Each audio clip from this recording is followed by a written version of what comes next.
A normal car in America now costs almost $50,000. Not a Ferrari, not a BMW M4, not a Tesla Plaid.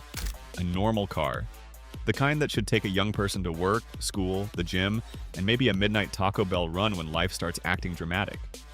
So here's the scary question. How did driving become too expensive for the generation that loves cars the most? In April 2026, Kelley Blue Book reported the average new vehicle transaction price at $49,461. That means the basic car dream now walks into the dealership wearing luxury shoes. Comment your dream first car below. Mustang, Civic, Tacoma, Tesla, BMW? And be honest, could you actually afford it today? Because for millions of young Americans, the answer is starting to feel like one painful word. No, owning a car used to be America's easiest symbol of freedom. Your first car did not need to be perfect. Maybe the paint was sunburned, maybe one speaker worked, maybe the check engine light had been glowing so long it deserved a birthday cake. But it was yours. It meant leaving the house without asking for a ride. It meant windows down, music up, and pretending your 140 horsepower sedan was basically a NASCAR entry. But today, that same dream comes with a payment that looks like rent from 10 years ago. And the first reason is simple. The cheap car is disappearing. Young buyers used to have a ladder. Start with a used Civic, Corolla, Camry, Accord, Focus, Sentra, or some family hand-me-down. Drive it, fix it, learn from it. Upgrade later. But now, half that ladder is missing. Cox Automotive data shared by Business Insider showed that only 20 new models had average transaction prices under $30,000 in April 2026, down from 27 the year before. Think about that. Under 30 grand is now treated like affordable. That is not cheap. That is a financial commitment with Bluetooth. If your budget car needs a 6-year loan, it is not a budget car. It is a long-term relationship with cup holders. Automakers know where the money is. Bigger SUVs, full-size pickups, crossovers, off-road trims, luxury packages, giant screens, and names that sound like energy drinks. Adventure Extreme Platinum Trail Max. Bro, you are driving to Costco. But this strategy works. Bigger vehicles bring bigger margins. Dealers love higher prices. Automakers love premium trims. Young buyers get left staring at window stickers like they accidentally opened a hospital bill. But sticker shock is only the first punch. The real damage starts when the finance office opens the laptop. In Q1 2026, Experian reported the average new vehicle loan amount reached $43,925 with an average monthly payment of $770. Used cars were not an easy escape either. The average used vehicle loan amount was $27,070 with an average monthly payment of $531 and $531 for used. Pause there. Let that number sit in the passenger seat. That is not a small bill. That is the kind of payment that makes your bank account start speaking in lowercase. And because prices are so high, buyers stretch the loan. Experian's Q1 2026 data shows average terms near 69 months for new vehicles and nearly 68 months for used vehicles. That is almost 6 years. In 6 years, you could change jobs, move states, start a family, lose interest in 3 hobbies, and still be paying for the same car that now makes a suspicious clunk every Tuesday. Dealers know this, which is why the magic question is not, what is the total cost? It is, what monthly payment are you comfortable with? That sentence should come with horror movie music. Because the payment is only the front door. Behind it are insurance, fuel, registration, repairs, tires, parking, interest, and depreciation waiting like an unpaid group project.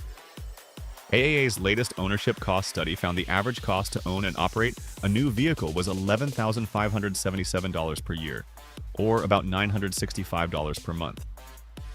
So the real question is not, can I afford the car payment? The real question is, can I afford the whole car life? The car does not stop costing money when you leave the dealership. That is when it clocks in for its full-time job. And then insurance enters the chat.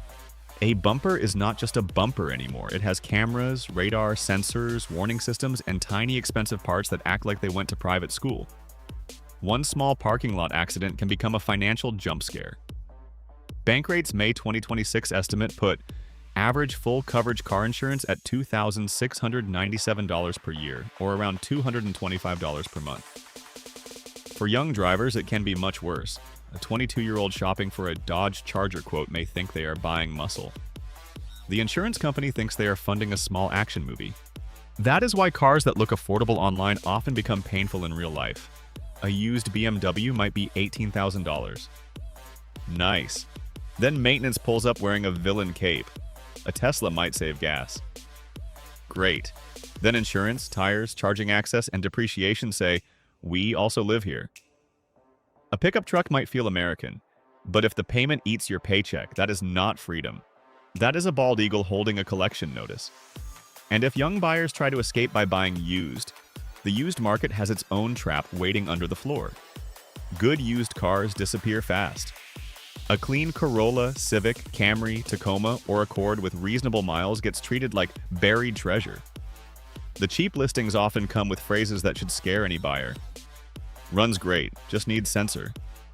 Minor accident. Rebuilt title. AC works sometimes. That is not a listing, that is a warning label. But the worst trap is negative equity. That means you owe more on the car than it is worth.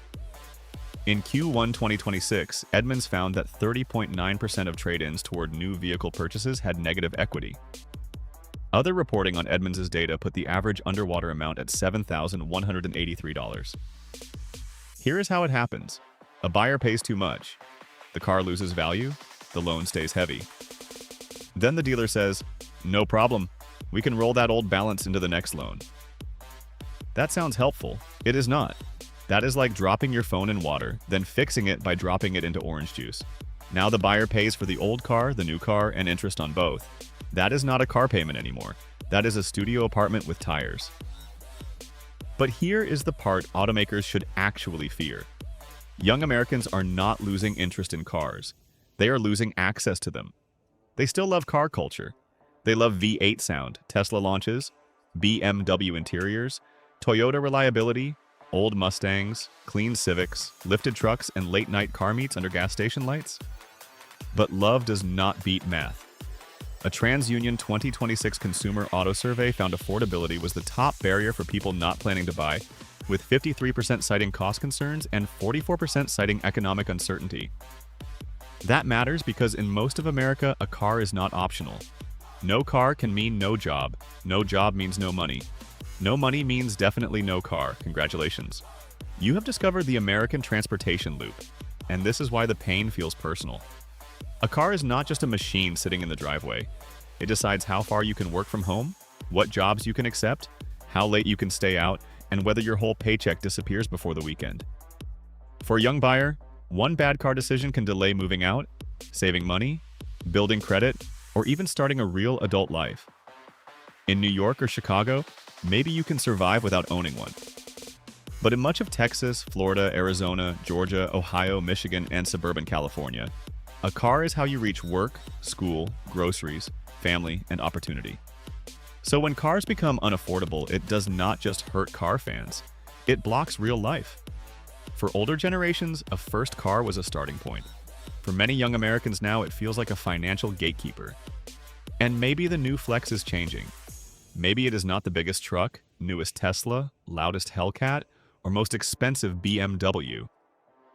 Maybe the real Flex in 2026 is owning something reliable, keeping it paid off, and not letting a car payment eat your future.